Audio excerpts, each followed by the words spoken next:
बिस्मिल्लाहिर्रहमानिर्रहीम अस्सलामुअलैकुम वरहमतुल्लाहि वबरकातुहू। उम्मीद है दोस्तों सब खैर आफिस से होंगे। आज के अपने इस वीडियो के अंदर हम CS 411 विजुअल प्रोग्रामिंग के असाइनमेंट नंबर 2 स्प्रिंग 2026 को कंप्लीट सॉल्व करेंगे। इसकी जो ड्यू डेट है वो 29 जून 2026 है और इसके टोटल मार्क्स जो हैं 20 हैं। असाइनमेंट अगर आपने पेड में करवानी हो तो नीचे डिस्क्रिप्शन के अंदर मेरा नंबर और मेरे टीम मेंबर्स का नंबर दिया गया। ड्यू डेट से पहले कॉन्टैक्ट करेंगे तो नॉर्मल फीस होगी, ड्यू डेट वाले दिन जो है वो डबल फीस होगी। सो ड्यू डेट से पहले पहले कॉन्टैक्ट करके आप पेड सर्विस के लिए बुकिंग करवा सकते हो।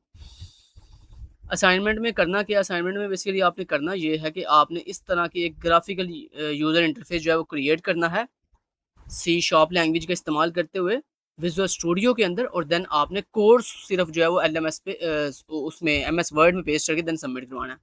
यहाँ पे सर ने वाज़ेह बोला हुआ you need to submit a single MS word doc file through LMS containing .xaml code, यानी सर कह रहे हैं ओनली आपने .xaml कोड जो है वो सबमिट करवाना है। आगे सर ने बोला do not include output screenshots in your solution, यानी सर कह रहे हैं कि आपने कोई भी आउटपुट का स्क्रीनशॉट सबमिट नहीं करवाना, आपने सिर्फ और सिर्फ कोड सबमिट करवाना है .xaml का। ठीक है। अच्छा, अब यहाँ पे स्टूडेंट जो गलती करेंगे ना वो ये करेंगे कि स्टूडेंट किसी से भी कोड उठाएंगे, उठाकर MS वर्ड में पेस्ट करेंगे और देन उसको सबमिट कर देंगे। और आपको ये पता होना चाहिए कि जब हम कोई कोड विजुअल स्टूडियो से उठाते हैं ना तो उसका एक ऑटोमेटिकली बिल्ट इन कलर जो है फिक्स हो जाता है। उस कलर से जो है टीचर जज कर लेता है कि इसने ये कोड विजुअल स्टूडियो से लिया है या इसने कोड किसी से कॉपी किया है। तो अगर जनाब आप कोड सिंपली किसी से कॉपी करके पेस्ट करके सबमिट कर दोगे ना तो आपको मेरे ख्याल से मार्क्स कटिंग होगी।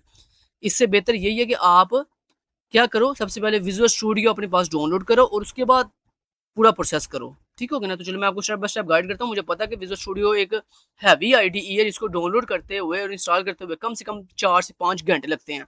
अगर आपके पास इंटरनेट की स्पीड अच्छी है तो फिर तो कम से कम एक घंटे में वो डाउनलोड हो जाएगा। लेकिन अगर आपके पास इंटरनेट की स्पीड अच्छी नहीं है तो फिर 4 से 5 घंटे भी लग सकते हैं विजुअल स्टूडियो को डाउनलोड होने के लिए।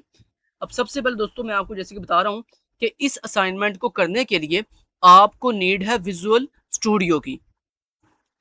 एक होता है विजुअल स्टूडियो कोड, ये बड़ा लाइट वेट है, इसकी जरूरत नहीं है। एक होता है विजुअल स्टूडियो कम्युनिटी, ये इसकी जरूरत है। ये देखो विजुअल स्टूडियो कम्युनिटी, आपको इसकी नीड है। तो अगर आपके पास विजुअल स्टूडियो कम्युनिटी नहीं है तो इस वीडियो के नीचे डिस्क्रिप्शन के अंदर मैं आपको अपनी वीडियो का लिंक प्रोवाइड कर दूंगा। आप मेरी वीडियो वॉच करके सीख सकते हो कि किस तरह से प्रॉपर आपने विजुअल स्टूडियो कम्युनिटी को डाउनलोड करना है और कैसे प्रॉपरली उसको अपने सिस्टम के अंदर इंस्टॉल करना है। यहाँ तक बात क्लियर हुई? ओके। बाकी आपकी मर्जी है, मुझे कोई इशू नहीं है। मेरी तरफ से आप चाहे कोड डायरेक्ट कॉपी करके और MS वर्ड में पेस्ट करके देन सबमिट करवा दो। चाहे ना आप विजुअल स्टूडियो कोड को विजुअल स्टूडियो को डाउनलोड मेरी तरफ से चाहे करो या ना करो, आपके मार्क्स कट होने हैं, मुझे तो कोई इशू नहीं है। मैंने आपको रियल तरीका बता दिया कि जेन्युइन तरीका ये है कि आप विजुअल स्टूडियो कर लोगे तो उसमें ये होगा कि सिक्योरिटी हो जाएगी, हमें पता होगा हमें 20/20 मार्क्स फुल बटा फुल मिलेंगे। तो चले, मैं ये मान के चलता हूँ कि आपने सक्सेसफुली विजुअल स्टूडियो जो है वो डाउनलोड और इंस्टॉल कर लिया है। अब आपने क्या करना है, अब आपने जनाब यहाँ पे विंडो के सर्च बॉक्स में जाना है और जाके सर्च करना है विजुअल स्टूडियो। और ये आप तब सर्च करोगे जब आपने सक्सेसफुली विजुअल स्टूडियो को डाउनलोड भी कर लिया होगा और इंस्टॉल भी कर लिया होगा। अब मैं आपके सामने विजुअल स्टूडियो पे क्लिक करता हूँ तो ये देखें, ये विजुअल स्टूडियो ओपन हो चुका है मेरे सामने। अब आपके सामने जब विजुअल स्टूडियो ओपन होगा, आपने जनाब यहाँ पे क्या करना है, सबसे पहले आपके पास यहाँ पे एक ऑप्शन आएगा क्रिएट अ न्यू प्रोजेक्ट, आपने यहाँ पे क्लिक करना है। जैसे आप क्रिएट अ न्यू प्रोजेक्ट पे क्लिक करोगे ना तो देन ऊपर ये सर्च बॉक्स आएगा, यहाँ पे आपने सर्च करना है WPF। ये आपने लिखना है, क्या लिखना है? WPF। जैसे दोस्तों आप WPF लिखोगे ना, ये लिखा हुआ भी हुआ क्वेश्चन फाइल में, सर ने लिखा भी हुआ। ये देखो मैं आपको दिखाता हूँ, कहाँ लिखा हुआ था, ये लिखा हुआ, ये देखो WPF एप्लीकेशन। तो आपने सिंपली ये सर्च करना है WPF, कहाँ पे? विजुअल स्टूडियो के अंदर। तो यहाँ पे जैसे आप सर्च करोगे ना WPF तो आपके सामने देखें यहाँ पे ना डिफरेंट ऑप्शन आएंगे। ये लिखा आ रहा है WPF एप्लीकेशन, जिसके नीचे लिखा रहा है सी शॉप, और ये नीचे लिखा रहा है WPF एप्लीकेशन जिसमें लिखा रहा है विजुअल बेसिक। तो ये जो WPF एप्लीकेशन है जिसके नीचे लिखा रहा है सी शॉप, आपने इसको क्लिक करना है, यानी इसको सेलेक्ट करना है। इसको सेलेक्ट करने के बाद आपने सिंपली नेक्स्ट के ऊपर क्लिक कर देना। जैसे हम नेक्स्ट करोगे तो ये आपसे पूछ रहा है आपने अपने प्रोवाइडर का नाम क्या रखना है। तो आप अपने प्रोवाइडर का नाम कुछ भी रख सकते हो। लेट्स सपोज अपने अपने प्रोवाइडर का नाम अपनी VUID के अकॉर्डिंग सेट कर लो। लेट्स सपोज जो भी आपकी VUID है, BC 1 2 3 4 5 6 7 8 9, जो भी आपकी VUID है वो आप यहाँ पे प्रोवाइडर के नेम की जगह पे लिख सकते हो। अपनी VUID यहाँ पे लिखने के बाद आपने सिंपली यहाँ पे नेक्स्ट के ऊपर क्लिक कर देना। जैसे आप नेक्स्ट के ऊपर क्लिक करोगे देन उसके बाद यहाँ पे एक बटन आएगा क्रिएट का, आपने सिंपली क्रिएट के ऊपर क्लिक कर देना।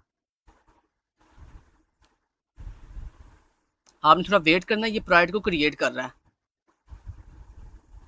ये देखें दोस्तों, उसने सक्सेसफुली हमारे प्रोजेक्ट को क्रिएट कर दिया और यहाँ पर आपको दो फाइलें दिखाई दे रही होंगी, main window dot X A M L और दूसरी main window dot X A M L dot C S. ठीक है, तो आपने थोड़ा वेट करना है। जब आपके सामने इस तरह की विंडो आएगी ना, तो आपने अब क्या करना है, अब आपको नेक्स्ट बताऊँ, नेक्स्ट आपने टास्क क्या करना है। ये थोड़ा सा इसको ऊपर से ऐसे नीचे से ऊपर की तरफ करो जरा, ये ऊपर की तरफ किया तो आपको ये देखो यहाँ पे ना कोड दिखाई दे रहा होगा, ये विंडो का पूरा।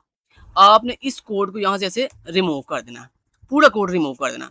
जब आप पूरा कोड रिमूव कर लोगे ना, अब आपने कंट्रोल एस दबा के अपनी फाइल को सेव कर लेना। लो जी, आप सोचोगे लो जी इसने तो पूरा कोड रिमूव कर दिया, अब क्या करें। जनाब कोई इशू नहीं है, अब मैं आपको कोड दिखाता हूँ। कोड आपने यहाँ पे कौन सा लिखना है, तो आपने आ जाना है मेरी इस वेबसाइट के ऊपर, फ्री सर्विसेज वाले पेज के ऊपर, जिसका लिंक इसी वीडियो के नीचे डिस्क्रिप्शन में मैं आपको प्रोवाइड कर दूंगा। आप जब इस पेज पे आओगे तो यहाँ पर आपको एक ऑप्शन मिलेगा ब्लॉग्स का, आपने ब्लॉग्स पे क्लिक करना है। जैसे ही आप ब्लॉग्स पे क्लिक करोगे तो ये आपको नेक्स्ट ब्लॉग्स वाले पेज पे ले जाएगा। थोड़ा वेट करते हैं, ज़ाहिर बात है वेबसाइट पे लोड होगा, असाइनमेंट्स के डेज है ना। तो जब आपको इस तरह का issue they this site can not be reached, तो आपने समझ लेना ये थोड़ा मतलब ये नहीं है कि वेबसाइट काम नहीं कर रही। बेसिकली आपको पता है इन दिनों में KST लर्निंग वेबसाइट के ऊपर काफ़ी लोड है, जिसकी वजह से यहाँ पे ये थोड़ा देर लगा सकती है ओपन होने में। चलें, जैसे आप ब्लॉग पोस्ट वाले पेज पे आएंगे, यहाँ पर आने के बाद ये देखो आपको यहाँ पे लिखा हुआ मिलेगा CS 411 असाइनमेंट नंबर 2 स्प्रिंग 2026। आपने यहाँ पे रीड मोड पे क्लिक कर देना।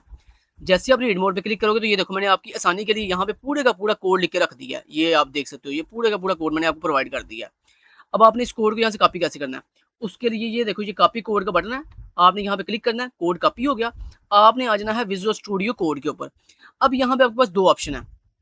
अगर तो आपने शॉर्टकट तरीका अपनाना है तो मैं आपको जैसे बताया पहले, यहाँ से मेरी वेबसाइट से कोड कॉपी करो, MS वर्ड की नई फाइल बनाओ, उसमें जाके कोड पेस्ट करो और LMS पे सबमिट कर दो। ये है पहला तरीका, लेकिन इसमें मार्क्स कट हो गए, बाद में आप मुझे ब्लेम नहीं कर सकते।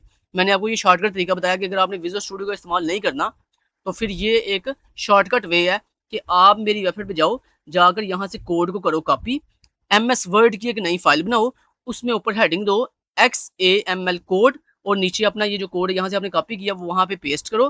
पेस्ट करने के बाद सिंपली उस MS वर्ड की फाइल को LMS पे सबमिट करवा दो, तो आपके मार्क्स तो आपको मिल जाएंगे, लेकिन कट हो सकते हैं इस बुनियाद पर कि आपने सिर्फ कोड सबमिट करवाया। क्योंकि जब कोड का कलर चेंज नहीं ना होगा तो सर ने समझ लेना कि इसने विजुअल स्टूडियो पे काम नहीं किया हुआ, इसने डायरेक्ट कहीं से कोड उठाया और पेस्ट करके सबमिट करवा दिया। ये पहला शॉर्टकट तरीका था।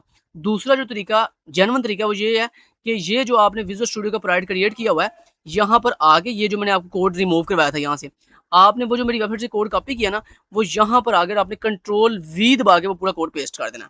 लो जनाब, ये देखो जैसे कोड पेस्ट किया, ये देखो ऊपर फॉर्म बन गया। अब आपने दोस्तों क्या करना है, ये ना यहाँ पे स्क्रॉल बार होगी, इसको पकड़ के ऐसे ऊपर की तरफ करना है, कोड यानी कोड के बिल्कुल आपने स्टार्ट पे आ जाना है।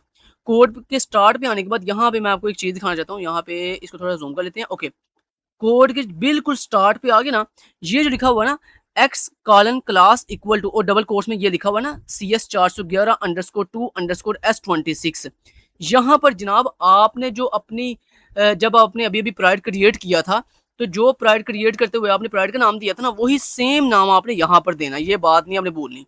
ठीक है, तो यहाँ पर ये चूंकि मैंने जो नाम दिया हुआ ना, ये वो वाला नाम है जो मैंने प्राइड जब क्रिएट किया था, ये वो वाला नाम है।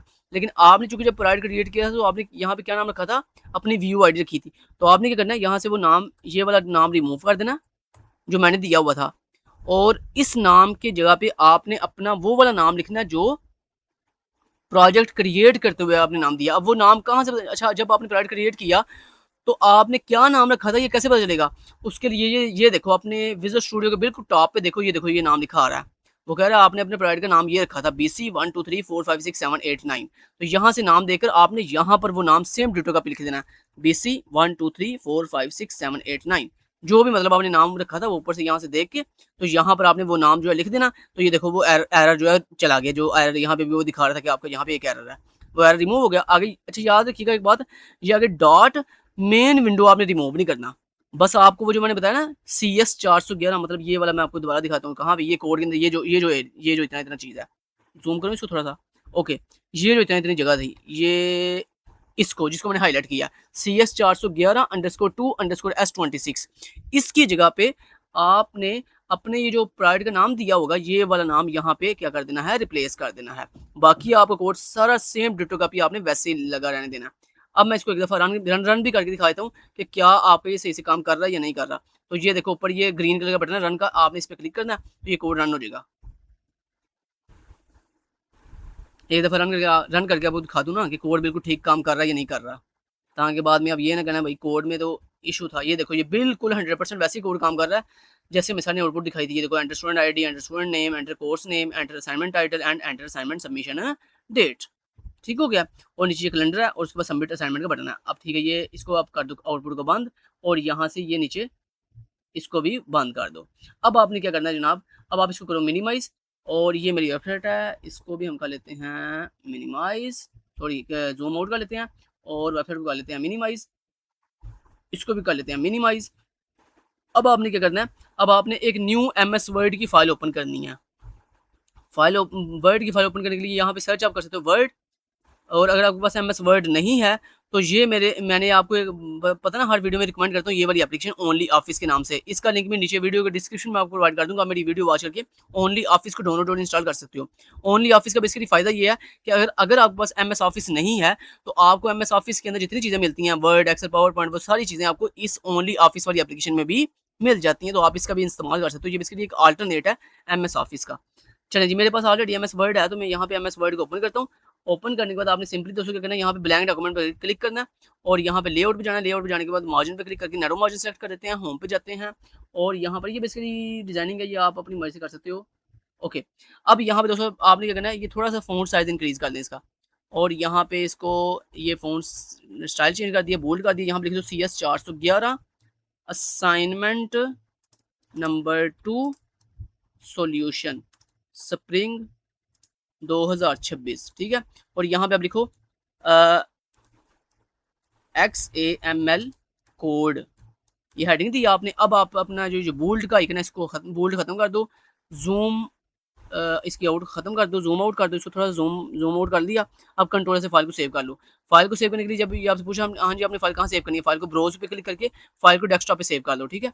अब आपने क्या करना है, वापस आओ अपने विजुअल स्टूडियो में। विजुअल स्टूडियो में आने के बाद यहाँ पे ये जो कोड आपको दिखाई दे रहा है यहाँ पे कहीं भी क्लिक करो। क्लिक करने के बाद कंट्रोल A दबा के सिलेक्ट ऑल करो, कंट्रोल C से इस पूरे कोड को कॉपी कर दो। कॉपी करने के बाद आप अपनी नई ये जो MS वर्ड की फाइल है यहाँ आओ, यहाँ आके कंट्रोल V से पेस्ट कर दो। ये देखो आपको नजर आया डिफरेंस कि अगर आप विजुअल स्टूडियो का इस्तेमाल नहीं करोगे और मेरी वेबसाइट से डायरेक्ट कोड कॉपी करके लाके यहाँ पे MS वर्ड में अगर पेस्ट करोगे तो ये कलरफुल नहीं होगा, जिससे सर समझ जाएंगे कि आपने कोड डायरेक्ट कॉपी करके बस पेस्ट कर दिया, आपने विजुअल स्टूडियो का इस्तेमाल नहीं किया, जिससे आपके मार्क्स कट सकते थे, ठीक है। लेकिन जैसे देखिए मैंने विजुअल स्टूडियो से कोड कॉपी करके यहाँ ला पेस्ट किया तो ये देखिए MS वर्ड के अंदर बाय डिफॉल्ट उसका जो कलर है वो चेंज हो गया। देखें कलरफुल कोड जो है वो कलरफुल है, जिसका साफ मतलब ये है कि हमने कोड जो है वो डायरेक्ट कॉपी पेस्ट नहीं किया बल्कि विजुअल स्टूडियो पे पहले इसको रन किया और वहां से देन कॉपी करके यहाँ लाके पेस्ट किया। लो जनाब, ये आपकी फाइल बिल्कुल रेडी है MS वर्ड की। इसमें सर ने बस इतना ही बोला था, बस आपने ये कोड ही पेस्ट करना है, बाकी कोई आउटपुट स्क्रीनशॉट नहीं लगाना। तो लो जी, ये आपके MS वर्ड फाइल रेडी हो गया। ओके, अब इस MS वर्ड की फाइल को आपने सेव करके देन इसी MS वर्ड की फाइल को आपने अपने LMS पे सबमिट करवा देना है। Thank you so much, till then guys, take care, अल्लाह हाफिज।